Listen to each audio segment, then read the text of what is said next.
Welcome to the Virtual Strategic Solutions Virtual Reality Simulation System. Accessing Legacy Dataset. Files loaded. Simulation ready. The Galactic Zone opened in 2072, being the last of the park areas to open before the bombs fell in the Great War. John Caleb Bradburton wished to bring customers a taste of the future with the Galactic Zone, which became the most popular attraction at Nuka-World upon its opening. The area featured a unique collaboration between Nuka-Cola Corporation, Robco Industries, Vault-tec Corporation, and other companies. Nuka-Cola Corporation's Nuka Galaxy attraction took guests on a space adventure through a roller coaster, spanning a galaxy while helping Nuka Girl fight off aliens. Robco's Robco Battlezone attraction demonstrated the latest and greatest in robot technology to guests in an arena pitting various robot models against each other. Vault-tec's Among the Stars attraction showed guests a glimpse of preparing for the future, with Vault-tec vaults used to colonize distant planets.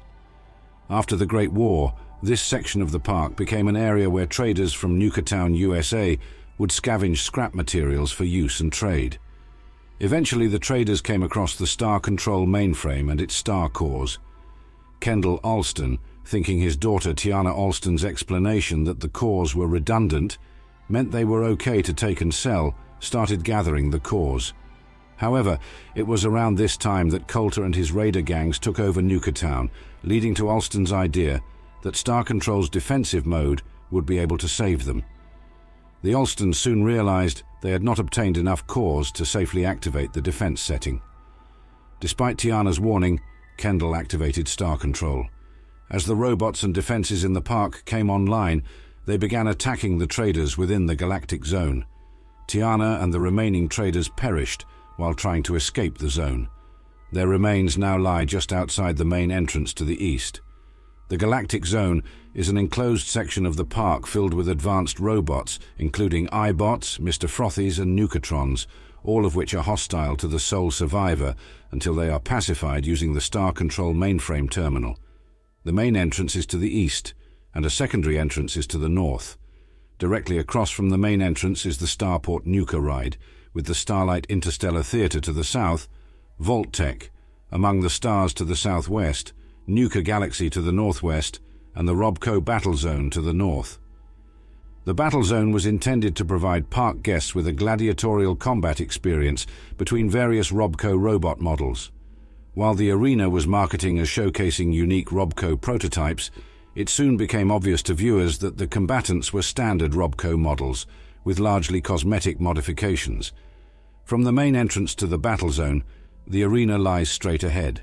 Under the stands and to the east is the auxiliary entrance as well as a gift shop, though the Protectron manning the counter is not a merchant and acts like a regular robot, even if rendered non-hostile after completing the quest Star Control. Vault-tec Among the Stars was opened as a way to attract customers to purchase spots in vaults. Vault-tec sales staff were instructed to manipulate potential applicants by making them feel like part of the Vault-tec family and handing out brochures such as "Mutations, it could happen to you." Hidden monitoring rooms made it clear that the ride was also used to experiment on visitors and staff through Project Consumer Guidance.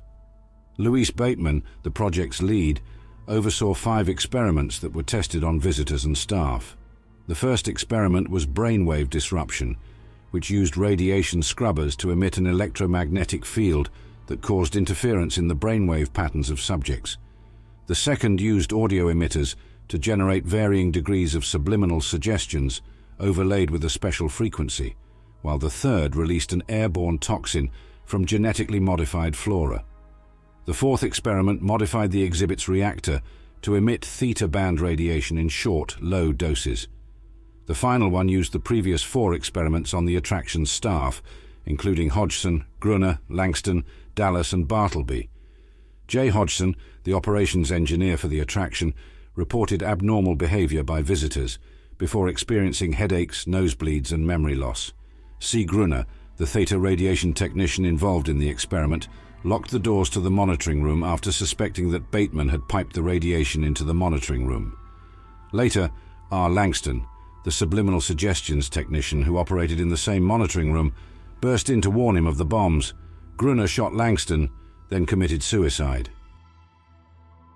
Starport Nuka was a museum of military and space-like technology. It was from here that all of the Galactic Zone robots were controlled and monitored before the Great War. The building houses a suit of custom Quantum X-01 power armor on display to guests. Due to having a sponsorship by the US military, Nuka-World managed to get this power armor early on, before the Great War. There is also an elevator with an observation deck with a view of a good portion of the park, which is only available after restoring power to the park. The structure has 2 levels, plus an observation deck on the top level that is only accessible once the power for Nuka-World has been restored, or with power armor equipped with a jetpack. The first level features a large sealed glass case containing a set of X-01 power armor with a Nuka-Cola quantum-themed paint job. The back of the room is occupied by the mainframe computer the sole survivor must repair for the Star Control quest. The power armor will be accessible once all 35 star cores are located and installed. The second level is connected to other sections of the park via walkways that extend from both sides, as well as exterior ramps that allow access to the first level. These ramps are typically patrolled by iBots. Simulation completed. Please exit the pod, or have a technician select another file.